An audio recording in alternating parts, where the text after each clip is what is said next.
નવા વર્ષની આજથી શરૂઆત થઈ ગઈ છે ત્યારે ફાઇનાન્શિયલ સેક્ટરમાં કયા કયા ફેરફાર આજથી લાગુ થવા જઈ રહ્યા છે તેના પર વિગત આપવા આપણી સાથે જોડાયા છે મારા સહયોગી ચાંદની શુક્લા। ચાંદની, કયા મોટા ફેરફાર લાગુ થશે?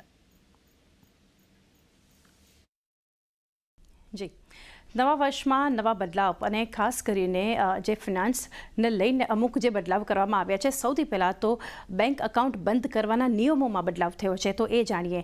તો આમાં કયા નિયમો લાગુ થશે? તો 2 વર્ષથી વધુના ગાળામાં એક પણ ટ્રાન્ઝેક્શન ન થયું હોય એવા જે ડોર્મન્ટ એકાઉન્ટ હશે એ બંધ કરવામાં આવશે। એની સાથે સાથે છેલ્લા 12 મહિનાથી વધુના ગાળામાં જો એક પણ ટ્રાન્ઝેક્શન કરવામાં નથી આવ્યું એટલે કે ઇનએક્ટિવ એકાઉન્ટ જે છે એ બંધ કરવામાં આવશે। સાથે જ લાંબા ગાળા સુધી એકાઉન્ટમાં ઝીરો બેલેન્સ જો હશે તો આ એકાઉન્ટ પણ બંધ કરવામાં આવશે। એટલે આ નિયમો જે છે ખાસ કરીને બેંક એકાઉન્ટ માટે થઈ જે બંધ કરવા માટેના નિયમો જે બદલાવ કરવામાં આવ્યો છે।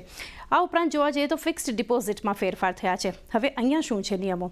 NBFC અને HFC એટલે કે હાઉસિંગ ફિનાન્સ કંપનીઝ, આમાં ખાસ કરીને ડિપોઝિટના નિયમોમાં ફેરફાર કરવામાં આવ્યો છે।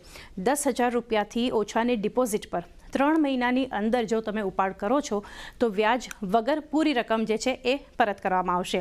પરંતુ મોટી ડિપોઝિટ છે તો 3 મહિનાની અંદર ઉપાડ પર વ્યાજ વગર કુલ રકમના જે 50% છે અથવા તો 5 લાખ રૂપિયા સુધી જે છે એ ખાસ કરીને મળશે।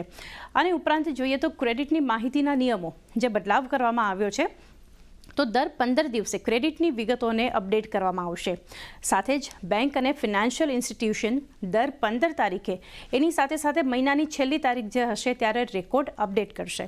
આનાથી ગ્રાહકોનો ક્રેડિટ સ્કોર મહિનામાં 2 વખત બદલાશે જે તમને જાણવા મળશે અને લોન લેનારની ક્રેડિટ ક્ષમતા જે છે એ ખાસ કરીને દર 15 દિવસે ક્રેડિટ રિપોર્ટમાં જોવા મળશે। અન્ય જે બદલાવ થવામાં આવ્યો છે યુપીઆઈને લઈને, UPI 123 પે જે છે એ મર્યાદા વધારવામાં આવી છે। ફીચર ફોન યુઝર્સની યુપીઆઈ લિમિટ જે છે એ વધશે, જે બદલાવ થયો છે। અને સાથે વાત કરીએ તો UPI 123 પેમાં જે મર્યાદા 5,000ની હતી, 5,000 રૂપિયાની હતી, ત્યાંથી વધારીને 10,000 રૂપિયાની જે છે એ કરવામાં આવશે, એ એક બદલાવ થશે। અને UPI લાઇટ જે છે અહીંયા ખાસ કરીને આ વર્ઝનમાં મર્યાદા 500 રૂપિયાથી વધારીને 1,000ની કરવામાં આવી છે। આ ઉપરાંત નજર કરી લઈએ GST કરદાતા માટે ખાસ કરીને જે બદલાવ કરવામાં આવ્યો છે એ એક ધ્યાનમાં રાખવાનું છે। મલ્ટી ફેક્ટર ઓથેન્ટિકેશન હવેથી ફરજિયાત થશે। સાથે જ 180 દિવસથી વધુ જૂના ઈ-વે બિલ્સ જે છે એ જનરેટ નહીં કરી શકાય। આ એક બદલાવ જે છે એ પણ ખાસ કરવામાં આવ્યો છે। એટલે GST કરદાતાઓ માટે આ બદલાવ જે છે આ ફેરફાર લાગુ થવાનો છે।